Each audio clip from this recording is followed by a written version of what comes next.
Good afternoon, everybody. Here we are again, another calm COVID convo. Of course, we prefer not to be having to have these conversations at the moment, but following up on Queensland's recent lockdown, we wanted to just check in with everybody and make sure everybody knew the eligibility requirements around the government support that has been announced. Obviously, there's many businesses out there who did suffer during the week of lockdown, or indirectly even after the week of direct lockdown. And for your businesses, for some of those businesses, these government support payments may only go a very small way to help you get through the next phase of COVID on the economy, and in particular on your business. So today is going to be focused on Queensland. It's going to be focused specifically on the support available for Queensland businesses. If you check out our blog, you will find there is also a webinar that we did specific for New South Wales. That blog's always constantly updated as well. So if you know anyone in New South Wales who needs some support, check out that webinar recording or blog as well. What we want to cover off today is, of course, what are you entitled to and how do you go about accessing that support? So to help me to answer those questions for you today, I have Jacquii Reeves, Head of Tax here at Business Depot. Thanks for joining me, Jacquii. Thanks, John. Good to be here. And of course, also joining me today, we have Ben Whittaker. Ben Whittaker is one of our accountants in our accounting team here at Brisbane. He's going to help us understand the practicalities of the application and share some of his experiences so far as well. Welcome, Ben. Thanks, John. Good to be part of today's convo. Of course, if anyone has any questions, it's not a conversation unless we get your questions. So please use the Q&A feature at the bottom of the webinar. You can use the chat, but we'd much prefer it if you can do it through the Q&A because that's a lot easier for us to monitor. Let's get into it. So really, there's two main types of support that have been announced. One is what I would call the Queensland Government Support Grants or Business Support Grants, and that's specific to businesses. There's then also the federal government support, which is more individual basis. It's distributed through Services Australia. So the business government support, we've got $1,000, we've got $10,000, we've got $15,000, we've got $30,000. So we'll step through shortly what different eligibility requirements are for those different amounts. Then when we get into the individual support or disaster payments, as they're calling them, it's a $450 amount or a $750 amount. So what we're going to do is we're going to tell you what might be applicable to your situation and how you go about getting it. So let's focus first on the Queensland Government Business Support Grants. So Jacquii, if I can throw to you, please, just outline for us, I suppose, the different eligibility requirements and I suppose the different eligibility for the different amounts as well. Thanks, John. So as John said, we'll start with the business support grants. What we'll do is we might just put a pin in the $1,000 grants for a moment. They are for non-employing entities. So what I'm going to cover initially is the employing entity grants. So they're the sort of three-staged amounts that you may have seen there that are available for different businesses. So the $10,000 payment is if you have a turnover of over $75,000 and you have annual payroll of less than $1.3 million, then you're entitled to the $10,000 grant. The $15,000 grant is for the next sort of medium-sized businesses, and that's employing entities that have turnover greater than $75,000, but payroll is between 1.3 mil and 10 mil annually. And then the $30,000 grant is really targeted at tourism and hospitality businesses at that bigger end of town where they have more than $10 million in payroll. So that's the three amounts available in the business grant. And we've talked about there that the minimum entry requirement is a turnover of $75,000. Now, if you're a new business that's just started and you haven't done $75,000 in the FY, like in the previous financial years, then you can provide evidence to extrapolate for the year to evidence that you're going to be over the $75,000. But some of the basic eligibility criteria is that, as we said from the outset, this grant is for people who employ staff. So you have to have staff. You have to have an ABN, you have to be registered for GST, you've got to have a headquarters in Queensland, your owners or directors can't be insolvent or bankrupt, and And as we talked through, it's the annual payrolls that will entitle you to the 10, the 15 or the 30,000. So now if we start going into a little bit of what you need to have, is you've actually got to have a decline in turnover of more than 30% for that lockdown period. So there's different ways that you apply if you were directly impacted or if you were indirectly impacted. But for that 30% decline, what you have to do is you have to take a 7-day period, and at least one of those days has to be in that lockdown period, which was from, I think it's the 30th or 31st of July through to the 7th of July. So you've got to pick a date within there, pick a 7-day period so long as one of those days fall in that, and then compare it to the same 7-day period in 2019. Now, if that same 7-day period in 2019 isn't reflective of your normal turnover, or you weren't operating in 2019, you can select another alternative period. But what isn't particularly clear in the rules is, or the way that I read them or interpreting it, is you still have to have 1 day in that 7-day lockdown period. That has to be your test period. So if you Jacquii, there's a few questions there, isn't there? Because if it's only a 7-day period that we're comparing to, is your interpretation that it's comparing that 7-day period to the exact same 7-day period in 2019? Yeah, that's right. That's right. And so then if that's not comparative, or a different period if 2019 isn't comparable. So if you have a look at the rules in New South Wales, and I'm kind of hoping that Queensland might provide some guidelines and go in this same way, that you could compare it to the same, this is a 2-week period, same 2-week period in 2019, 2020, or the period just prior to the lockdown event. So I think if we were going to apply some reasonableness to this, if the 7-day period, so let's say you pick the 31st of July and you run through to the 7th of August in 2021, and you compare that to 2019, if 2019 isn't a reflective period of what you would normally be turning over, then you could pick 2020 or perhaps the week prior to lockdown. Okay. Ben, I might go to you for a second. Jacquii talked specifically there about a difference between a direct impact from the lockdown and an indirect impact from the lockdown. Why is that relevant? How do we work it out? Yeah, so the relevance comes in with the actual application. So a direct impact is a business that's not able to operate under the lockdown. So it's prohibited under a public health direction order within one of the LGAs. They're not able to actually operate. An indirect business is one that can operate under limited circumstances or is outside that LGA that still is impacted by the South East Queensland lockdown or the lockdowns up in north in Cairns and Yarrabah. And so like where that is applicable is in the application, the direct impact, you can self-declare if you're a Queensland business in one of those LGAs affected, you only have to self-declare.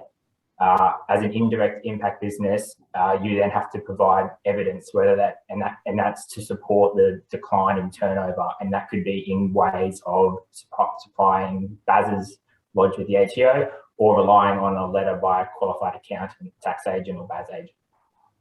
And so that accountant's not required to audit your figures, but I'm guessing they need to see your figures and understand, because they're not going to sign off on it unless they can see that decline in that period.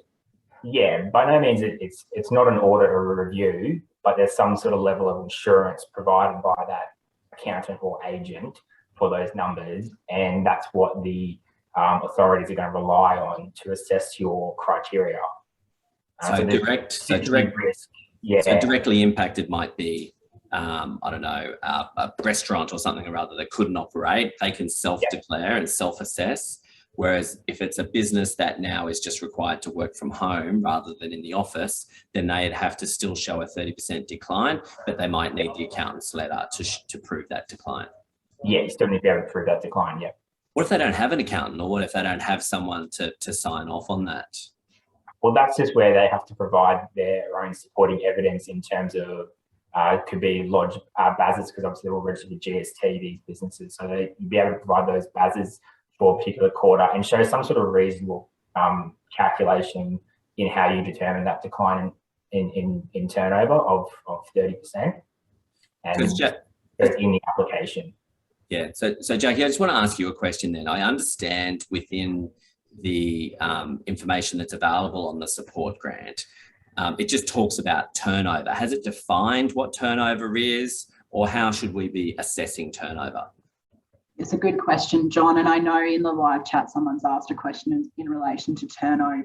So the guidelines that are currently released don't provide any definitions for turnover. You will know for JobKeeper that it was linked to GST turnover. And New South Wales have also linked their definitions to GST turnover. So I think if you're talking about a reasonableness test, GST turnover would be how I would be assessing it. Because I think we know down in New South Wales, the support grants down there do specifically link it to GST, doesn't it? Correct. Yeah, they link it directly to the GST Act. Yeah, and I mean, I think that common sense approach is probably what we would suggest to people. We've got limited information to go off. Obviously, the government wants to support businesses, and so again, I just wouldn't be trying to squeeze into the rules to get the grant. I would just be taking a common sense approach, and the most sensible thing I would say is to use your BASs, and that probably answers one of the questions that we've got from Lee in the chat, which is they are a real estate agency. Do they just simply look at settled sales during the lockdown period versus settled sales in the same period in the previous year? I would say real estate is actually a bit of a tricky one, because we've got a really defined sort of period that they have to be impacted by lockdown here at the moment. The first thing I would say is align whether you do it on settled or based on contract, based on what you normally do or what you normally declare within your BAS or within your tax return. That would be my starting point. But Jacquie, do you have any thoughts around a business like that where the income might be quite lumpy, when we're only looking at a week to assess whether there's been a 30% decline or not? Yeah, John, I think this is going to be quite different, as in it's going to be quite limited, whereas JobKeeper gave us some of those alternate tests where you could, in the initial round of JobKeeper, select either cash versus accruals. This hasn't given us any sort of, extended definitions or alternate tests. I think it's going to be that strict 7-day lockdown period from my reading of the rules. And I think you would have to take a reasonable approach where you use what you're reporting on your BAS. So if you're using settled amounts, then it's going to be settled amounts. If you're using contract, then it's going to be contract date. And if you're on a cash basis, it's going to be cash. If you're on an accruals, it's going to be accruals for GST. I think that's how they will apply it. My thoughts are too, is the way that they have split directly impacted and indirectly impacted, and the fact that the directly impacted businesses can self-declare. I mean, my interpretation of that is, they're going to try to get as much money to the directly impacted businesses as possible. So you're just going to have to self-declare and make sure you've got adequate records for that. Where they will probably show a little bit more scrutiny is if you can't fall into the directly impacted, but you're in indirect impacted. And that's probably where they're going to spend some of their time doing more review and analysis. And that's just my reading of the rules and my personal interpretation of how I think they'll add, like how they'll police it. And to answer the second part of your question, Lee, where it's around what do you compare it to? So if you're assessing that week on settled, then obviously you're comparing to settled in a previous period.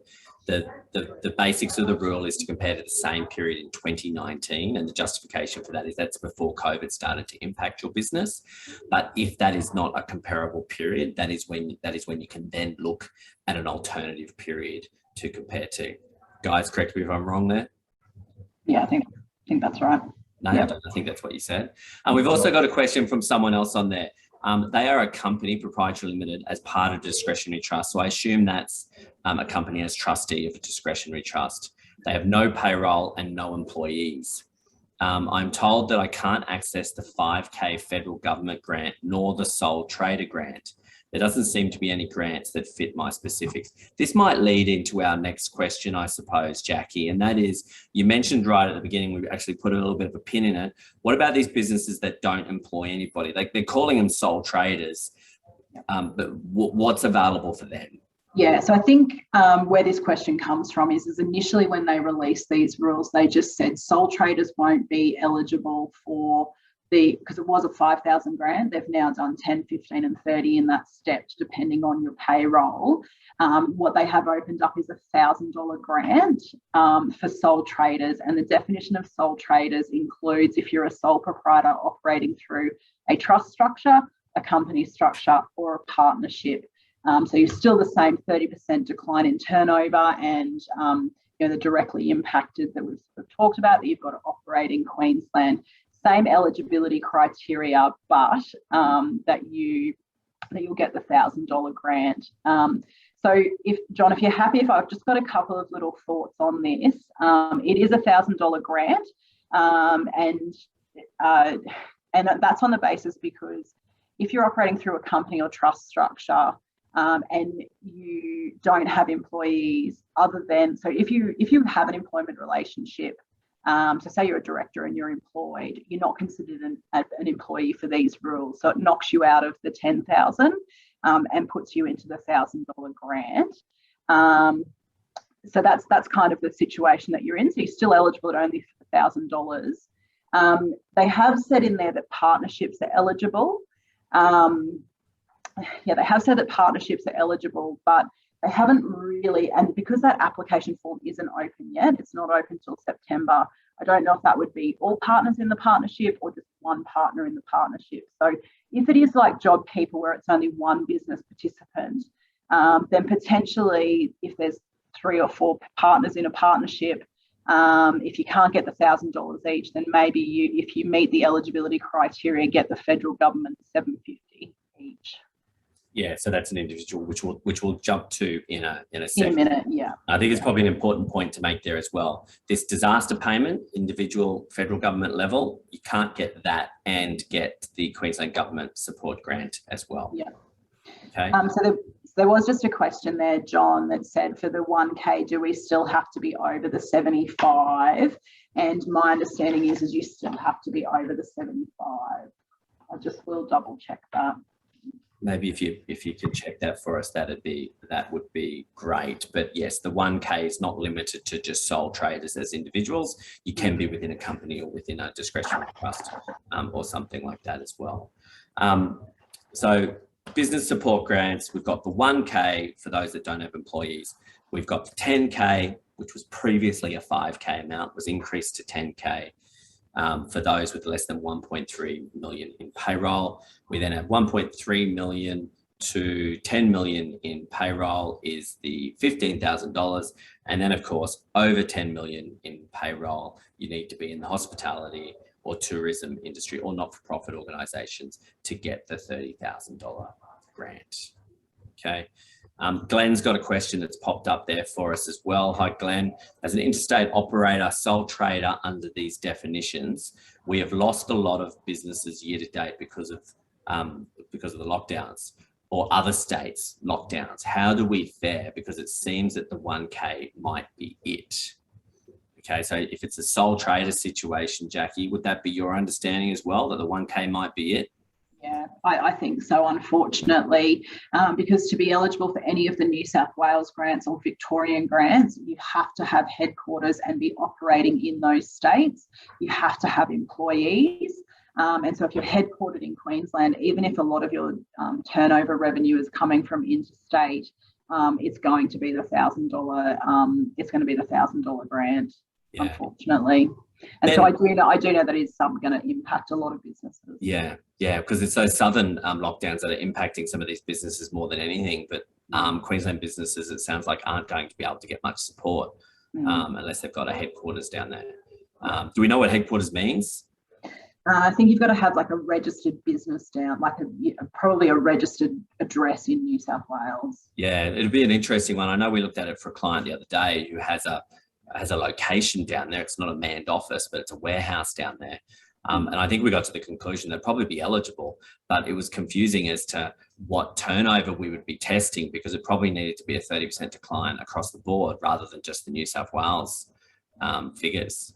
Yeah, so do you want me to answer that? Because I have Yeah, just looked at that recently. Like, I know that's kind of verging on New South Wales rules, but their JobSaver program, where they're offering up to 40% rebate on your payroll, up to a maximum of 100,000 per week or per fortnight, it's not really clear. New South Wales have been really good in defining aggregated turnover. They've been really good at linking to GST turnover. But when you read the rules, it's not clear as to that 30% decline. If you have a business that has income from, say, Queensland, Western Australia, Victoria, New South Wales, do you just take the 30% decline? And I know for a client of ours that we looked at this recently, is when you read the rules as a whole, it seems to be a sensible approach that they're only covering New South Wales payroll. So it would seem sensible that they would link it to a New South Wales decline. But again, not clear. I think you've just got to take a reasonable position and, hopefully, they're trying to help highly impacted businesses, and they take that as a reasonable approach. I don't know about you guys, but all these different rules in each state makes JobKeeper sound like a good setup, in that we only had to apply one set of rules for everybody. Sorry, John, I'd interrupt. I'll just touch on that sort of address details in the headquarters. I think I actually had a client who had, they were actually checking the ABR with the application address. So that was one checkpoint, and that was in New South Wales and Victoria as well. So I suspect they'll do the same for Queensland in the application. So if you wanted to make sure before lodging any application in Queensland, checking the ABR details and just making sure they agree to or are your Queensland address, because that could be what obviously holds up an application or gets rejected. And that makes absolute sense. They're going to be data matching to prove eligibility. It sounds like, it sounds like they want to get the money out. So they're going to use whatever data to make sure it goes to the right place. I'd prefer you to only get it if you're entitled to it. And that seems to be the case, especially with the directly impacted ones, which has a bit of an easier process, rather than putting the onus on the accountants to sign off on a letter for those that are indirectly impacted by the job. We've talked there about the different states, but specifically in the Queensland grants as well, Ben, it lists the local government authorities that can apply for this. What's the situation if you don't live in one of those local government authorities, but you are impacted? You just fall under that indirect impact, as we sort of mentioned earlier. And to be able to support that, you just need to provide that sort of turnover evidence, whether that's that accountant's letter or the actual BASs that you lodge, to be able to support that, because that indirect and direct impact relates specifically to the turnover criteria. The other eligibility criteria is outside that turnover, that direct and indirect impact relates to that. So if you're outside the LGA, however, due to the Southeast Queensland lockdown or the lockdowns up in Cairns and Yarrabah, your turnover is impacted by those lockdowns, and you can support that whether by accountant's letter or BAS's lodge, and you meet all the other criteria for the Queensland support grants, you should still put your application in. You should still be eligible for one of the three grants available. Cool. Ben, you got something to add there, Jacquie? I was just going to jump in there. So they talk about sales turnover data. So given that it's a 1 week period and BAS is usually monthly or quarterly, I think you might have to also, maybe in addition to your BAS, to show that it's included in those figures, is you might have to include, like if you're on Xero or Mild or another CRM system, it might have to be just your sales register out of your back-end general ledger. And Jacquie, let's say that we qualify and we get the grant. What is it? Is it taxable like JobKeeper, or how's it going to be taxed? So my understanding is that, so at the moment, because Victoria have done extended lockdowns, a lot of the grants that they provided last year got federal government approval in legislation to say that they're non-assessable, so no tax on them. And my understanding is there is law before Parliament. I think it may have already gone through, might not with Canberra being in lockdown and Parliament not sitting, but I think they're going to, anything that's a COVID support grant in the States, federally, they're going to treat it as non-assessable. So a bit like the cash flow boost, non-assessable, not like JobKeeper where you've got to pay tax on it. So Ben, let's say I think I'm going to be eligible. How do I go about applying for one of these business support grants? Well, the only place you can apply is online with the Queensland Rural Industrial Development Authority, the QRIDA. You can only do it on their online portal. You can't email or send it into them, and you can't have anyone else do it on your behalf for Queensland. So you need to submit that yourself online with the portal. If you don't have an account with them, you just have to create one, log in, create the account, and that's when you start the application process. And then there'll be the eligibility questions you need to answer, and then you go through and you need to submit the relevant documents and information, in a letter or supporting evidence to accompany your application. So we, as the accountant, might just get involved in helping with the letter. We can't actually log on and make the application for you like we did with JobKeeper. Correct. We won't be able to do that for clients. Your application would likely get rejected if you weren't one to lodge yourself. Any other practical tips or suggestions for anybody who who thinks they might be eligible? Just make sure you have all your relevant information available and ready when you do the application. I know that once you submit the application, you can't then go and add more information or supporting evidence to that application. It's once it's sent off, it's done. So I would make sure you have, if you're getting a letter from your accountant, get that involved. I think you need 2 forms of ID as the applicant. So whether it be a license or passport, Medicare. Probably another key bit of information that you need to supply is confirm your trading address. That could be whether it be a utility bill or a phone bill, to say that you are an business operating in Queensland. And from that, just making sure your bank details match up, your ABI address all matches up, because the last thing you want to do is have any delays with this application process. And in terms of getting in and getting the application done, just answering those questions as truthfully as possible, because the last thing you want to do is sort of get caught up in any sort of review, which the authorities can do and review. And if you've got evidence and you have prepared that and supply that in the application, don't go throw it away, just keep it on hand until the application is approved. Once it's approved, my understanding is that the payments get made 2 weeks after approval. And it's open until the 16th of November. There's no exhausted funds. It's open to anyone who's eligible. But as soon as it's past the 16th of November, that online portal will close and you won't be able to lodge. Yep. Yep. Can I just jump in? I was just going to say, for any of our clients or any of the guys on the webinar who applied for the 250K loan from QRider, it's the same government department. So if you've already got that portal open, that's who it's through. And one of the other things I was just going to say was, in the chat, it's around, I think I misspoke before and said registered office, but it's where your principal place of business is located. So say, for example, your registered office for a company is in New South Wales or Victoria, because that's where your advisors are. It's actually where your principal place of business is. So that's where Ben talked about the support, that maybe you've got electricity, or if you own it, it's got rates or something like that to prove that that's where your operations, your Queensland headquarters are. Yep. Ben, do you know the web address for the application? Like where on, is it just QRIDA.QLD or something?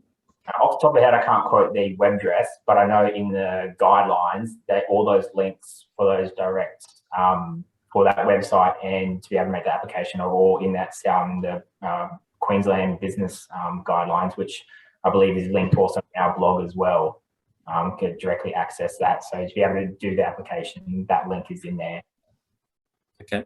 And the other thing I would say, if you're unsure about your eligibility, there is an eligibility checker on the Queensland Government website as well. We've got the link for that on our blog. If you jump on businessdepot.com.au, it's the top blog there at the moment. So you can go in there and just scroll down, you'll see the eligibility checker. Xero's already updated their income comparison tool as well, where you can just compare 1 week period to another week period. You can choose what period to compare to. And of course, don't forget about the general Queensland Government grant finder as well. There are some other specific grants for different things in there. We'll continue to update our blog with any more information that comes along. That's the bulk of the stuff around the business support grant from the Queensland government. Jacquie, give us a quick run through, probably, less significant, but I know a lot of employers like to know what's available for the individuals in case they need to lay people off and those types of things as well. Well, tell us about the COVID-19 disaster payment from the federal government. Yeah, so the disaster payment is where if you're an employee and you have had your hours decreased by at least 20 hours per week, or if you're between, so that's $750 payment for the week. Obviously in New South Wales and Victoria, because they're continuing to be impacted, they're going to get $750 per week, whereas in Queensland we were only a week lockdown, so it's just the $750 payment. Or $450 if you lose between 8 and 19 hours, and that you apply through Services Australia. So if you have a MyGov account, if you don't have a service, so Services Australia is the old Centrelink. So if you don't currently receive any Centrelink payments like family tax benefit or childcare rebate, or Oz Study or any of those types of things, you may have to actually get in contact with Services Australia to get a customer reference number, because you do need that to link that to your MyGov, the same way that you need Medicare or a tax file number to link your ATO and to link ATO and Medicare to your MyGov. I was just lost my train of thought, John, because what I was going to talk about that is that this payment is eligible where you're in those local government authorities, because it had to actually be declared a Commonwealth hotspot, and that's where the Premier went and asked for the Prime Minister to declare those 11 LGAs plus Cairns and Yarrabah as Commonwealth COVID hotspots, so that the residents in that area could apply for this grant. And if you're out of those LGAs, you're just not eligible, are you? That's right. That's right. Okay, and now I understand this one closes really quickly. Yeah, 28th of August it closes. So if you know anyone who is eligible and they haven't claimed yet, get them onto it as soon as possible. My understanding, talking to some of our clients who have employees, is that this payment came through pretty quickly. So it's probably being processed a little bit quicker than some of the business support grants. Yeah, I've heard it's like literally within 48 hours. Apparently the application process was really simple. It was really easy. You pretty much just said, yes, my income's down 20 hours, and the payment came through a day or two later. Okay. And I know there's some other Queensland government support that they've announced again recently. Jacquie, one of those is about, I think, if you need to do a deep clean of your office or something or other. Yeah, so if you were one of the unfortunate businesses who was actually a contact tracing site through that lockdown period, or become an exposure site, then what the state government have allowed is, if you've got to go and do a deep clean as required by Queensland Health and the health authorities, is that you can claim up to, I believe it's 50% of those costs, up to a maximum of $10,000. But you do actually, or 80% of cleaning costs associated up to a maximum of 10,000. But you do have to be on one of those contact tracing sites. So that's pretty specific, isn't it? And that's to offset some costs you're going to incur to clean your joint. Ben, I understand there's some payroll tax relief as well. Is it a deferral, or is it a waiving, or what's the requirements there? Yeah, it's a deferral for relevant registered payroll tax businesses in certain industries, in the hospitality and tourism, and it's just a 6-month deferral for July 2021 monthly payroll tax return. If you have already lodged your payroll tax return and paid it, you can apply that deferral to the August payment, but by no means is it and the payroll tax won't be refunded if you have happened to have paid both and realise that you should have got relief or deferral. There'll be no refunds. And do you have to prove you've had a drop in income or anything? Or just in any of those that are in that industry? The Queensland state revenue government, they say it has to be negatively impacted by lockdown. Okay. So that's a little vague. That's not really, how to provide that and what you need to do. But if you wanted to apply for those deferrals, you do need to do that before the 30th of September 2021. Once that date passes, you won't be eligible for deferral. I mean, those payroll tax returns for July and August will be due for payment before that date anyway. And then John, I was just going to jump in there. I don't think it doesn't have the same decline in turnover test, but it is very specific to hospitality and tourism. So I think you've got to fit into one of those ANSIC codes in those industries, and that's how they're assessing it, and probably just have to declare that you have been negatively impacted by COVID.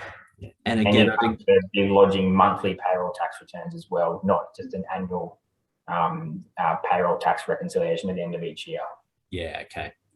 And again, I'd encourage people to have a look at the Queensland Government Grant Finder to see what else might be available within your industry. There are some other support packages around tourism, liquor and gaming licenses and different things like that that are out there as well. Lee's jumped on with a question.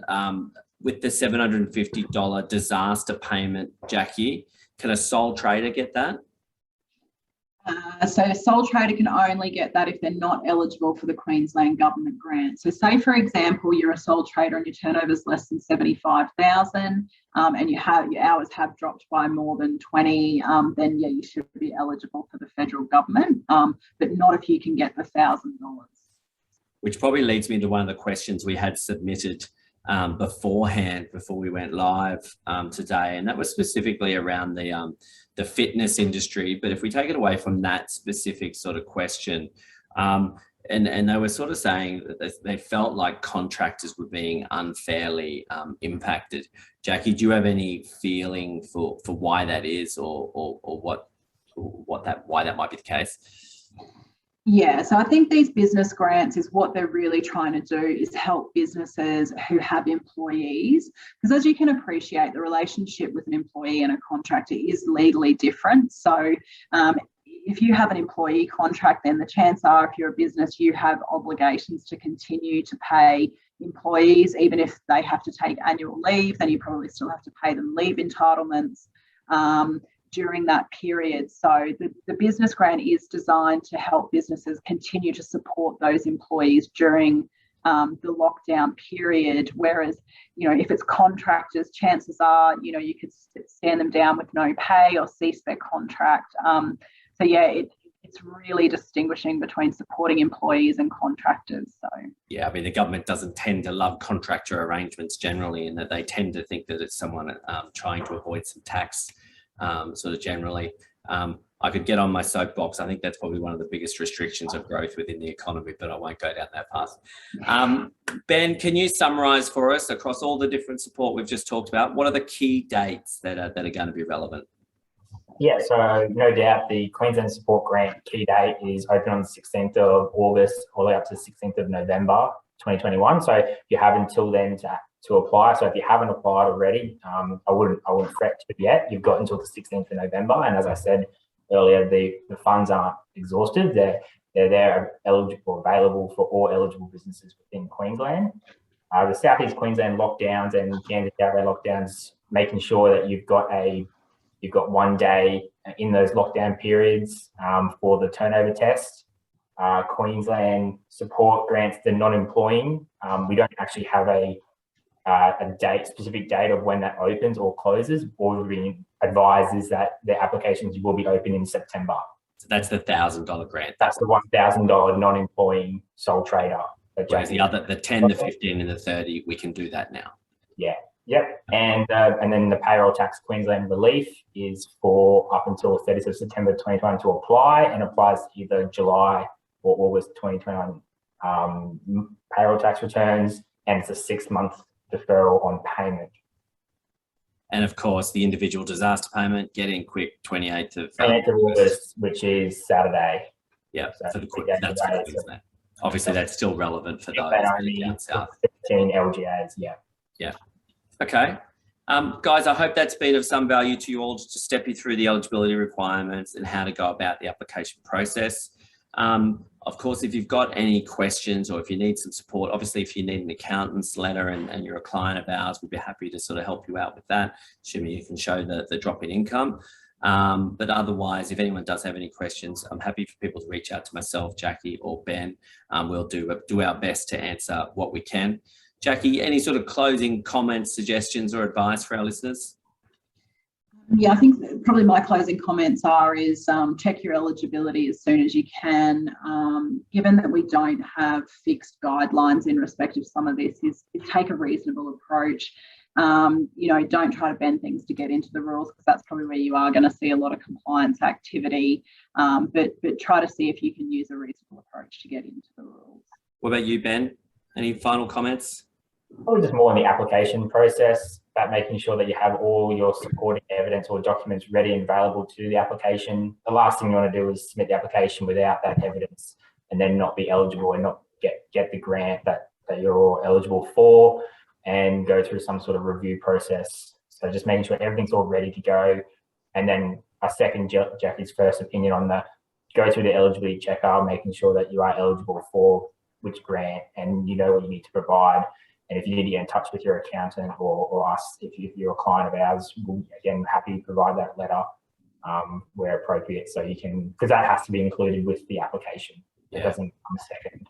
Yeah, and my final comments, although not specific on these support packages, would be more around how quickly can the economy change? How quickly can the, I suppose, mood in business change? Just before the end of the financial year, we had so many business owners which were very optimistic. They were talking about investing in technology and machinery and new staff and those types of things.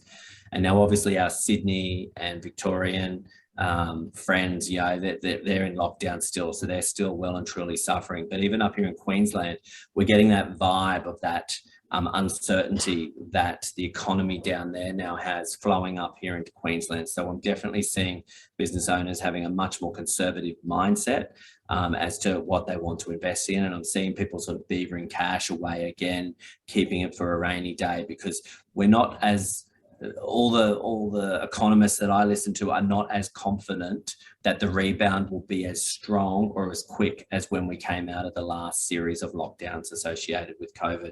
So I'm not trying to be negative, but what I am trying to say is have a plan. So what is your plan for the uncertainty that lies ahead? Now that might involve a tight cash flow sort of situation. Think about your strategy, think about what you're going to do to actually relieve that pressure for you over the next couple of months or year even. Of course, guys, any questions, reach out to any of us or jump on the website. Our blog will continually be updated with any new information. We've also got blogs on there for New South Wales, for Victoria, and all the other states. That's at businessdepot.com.au. Of course, you can always give us a call, 1300-B-DEPOT, and keep an eye out for another Calm COVID combo that we're planning. Probably going to do one around IR. There seems to be a lot of conjecture at the moment around what you can and cannot do with your staff during a pandemic, whether you can ask them to leave, whether you can ask to give them a jab, all those types of things. And we hope to have one in the pipeline for that very shortly. Thank you for joining us. Thanks, John.